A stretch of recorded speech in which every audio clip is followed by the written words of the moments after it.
In order to begin, I would like to ask God to help me in order to put His words on my mouth so that you can also listen to what God wants you to transmit. Okay? And we're going to do that with a song. We're going to sing and to ask God to help me and to help you as well.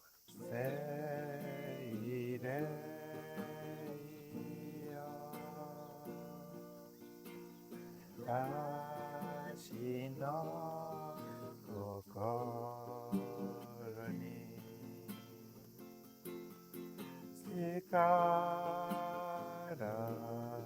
tsuyoko kite Seide ikite kodasai. So you know that my name is Jose, but my name is not Jose. 私の名前は Jose Ramon. This is the name of my grandfather. I have the name of my grandfather. However, for Japanese people, it is very difficult to pronounce Ramon. So I delete it from my name and only Jose remain. However, my friends in Spain, instead of saying Jose Ramon, because it is very long, they took Mon, so it becomes Jose Ra. Now I am 44 years old and I was born in Spain. I'm Spanish. I was born in a little village in the south of Spain, in front of the sea. And this is the place where my family lives. My father and my mother, and then I have a younger sister who is married and she has two daughters, small kids. But I was living in Madrid, away from my village, since I came here to Japan 2 years ago. I was born in a Catholic family, like most of the people in Spain at that time. And I received a Catholic education. I went to a Catholic school and I was going to the Mass every Sunday with my family. Even though I didn't want to go, I had to go. However, I have the capability of being on a place without being in that place. It means that I can be seated on the chair of the church, but I can be in a different planet in the universe very easily. So every Sunday when I was going to the Mass, I was just sitting on the chair and I was just thinking of my own things, because everything that has to do with religion came to me through one ear and went out through the other. What I was listening in the school, what I was listening in the church, I didn't pay much attention. And I was growing and I was a good student. I got good marks in the school, and then I went to university. And in the university, I studied engineering. And at that time, I was getting very good marks. I was I was the first one of my class, and I had many friends, and I had a car, and I had money, and I was like enjoying life, and I was also responsible with my studies. Luis, I was able to do everything at the same time. It is possible. And at that time, the way I was thinking about God was that one. I mean, God is walking on the street on that side of the road. And I was walking on that side of the road. And he was going like this, and I was going like this, but our ways never, never touch. Hmm? So that was my way of thinking. I mean, over there, we have someone called God, but I'm doing my own things. I don't need God for because I have money. I am getting good grades at university, so my fathers are happy with me because I have good grades in university, and I go out with my friends. I go to the cinema many times because I love cinema. So why do I need God in my life? He's going through his own way, and I'm going through my own way. And when I was at the end of my studies, I got a scholarship. I received money from the university in order to go to a different university that is in the north of London. The university had an airport inside the university. And in order to go to the university, you can go on an airplane or you can go in your own airplane. And I decided not to go in my airplane, but on, on someone's airplane. And I received money from this university in order to go to another university that was near New York. So I went to a place very close to New York, from the place where I was living to the Madison Square Garden, which is a very famous stadium in Manhattan. It took me like 40 minutes. And then I was studying there. And then I applied to the European Union for another scholarship for more money to continue my studies. And I got a scholarship from the European Union, a very good one.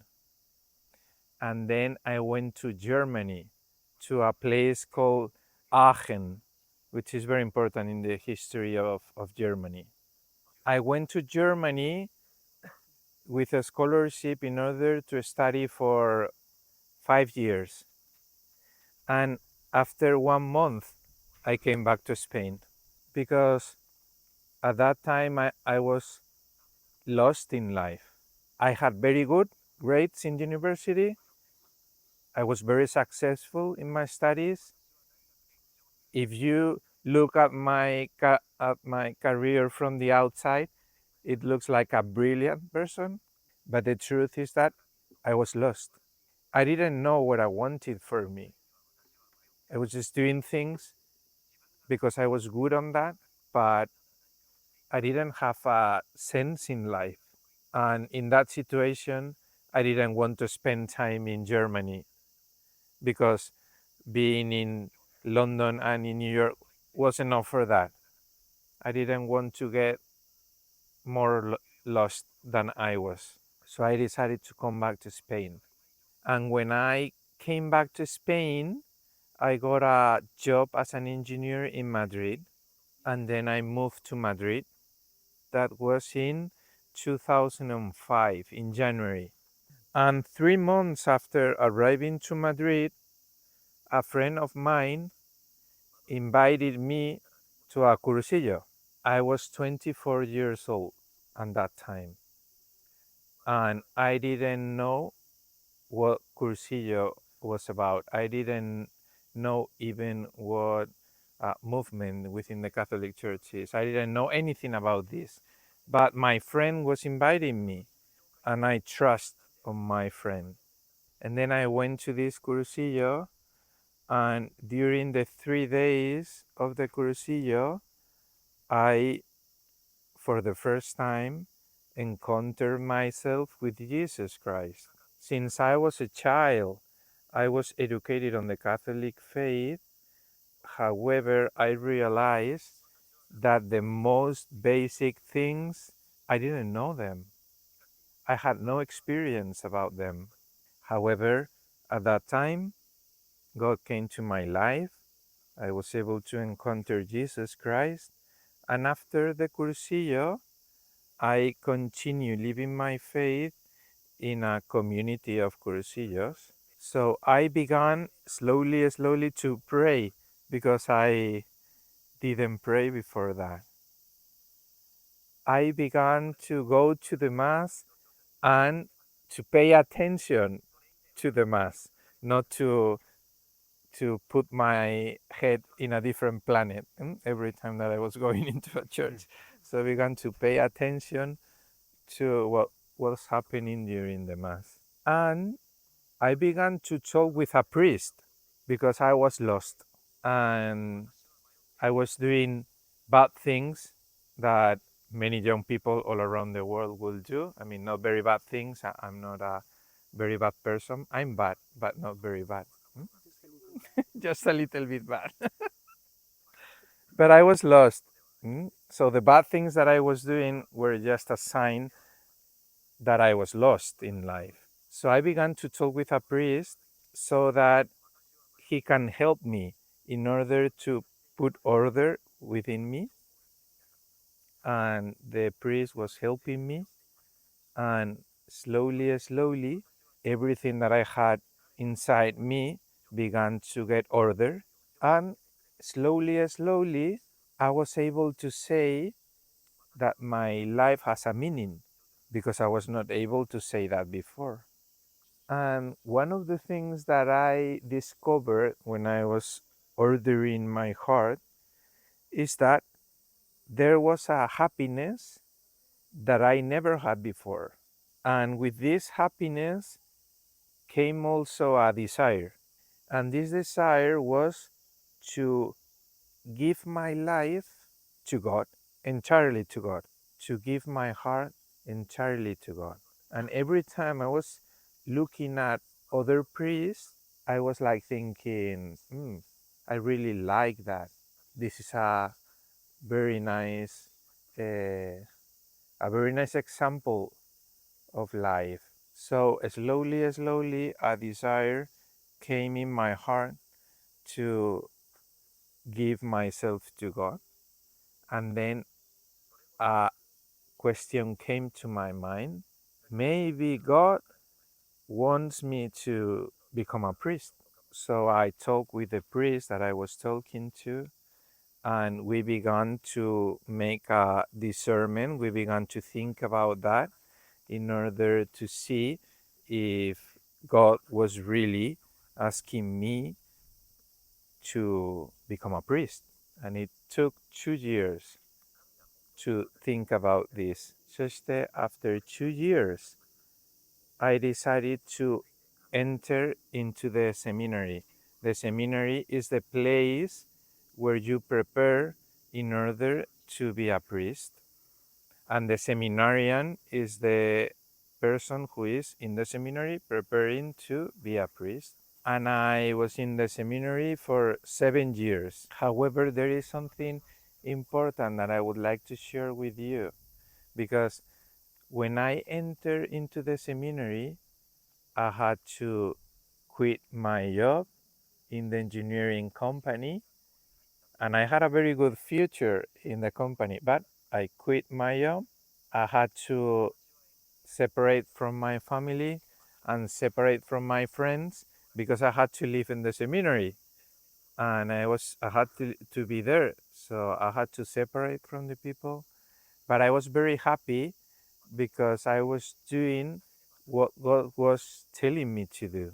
And 1 week after entering the seminary, I began to suffer as I have never suffered in my life. I went into hell, literally. I mean, I cannot make a more detailed explanation about this, but I went through the most difficult times in my life. It was so much painful that I never thought that that could happen to anyone. However, at that time in the seminary, there were priests who helped me because as Christians, I believe that I was not able to deal with that on my own, that I need the help of the others, and especially the help of God, in order to overcome all the difficulties and all the pain that I was going through. And I didn't understand anything because I quit my job, I separate from my friends and my family, doing what God wants me to do, and then I was going through a very, very, very big suffering, so I didn't understand anything. The first thing that came to my mind was that if you were happy before entering the seminary, and now you enter the seminary and you're going through this suffering, what is the solution? To go out of the seminary. That was the easiest way, but that was not the right choice. And I decided to continue, and I decided to be helped. And after going through this pain, it lasts like 4 years. After going out of this pain, I was able to understand the meaning of everything that I went through. I was able to understand that the more I suffer, the nearer was God to, to me. Because sometimes when we suffer, we tend to think that God is away. But my experience was that the more I suffer, the nearer was God to me. And through this suffering, I grew in my heart, spiritually and in humanity, as much as I has never grown. So after 7 years, I received the gift of become a priest, and that was 11 years ago.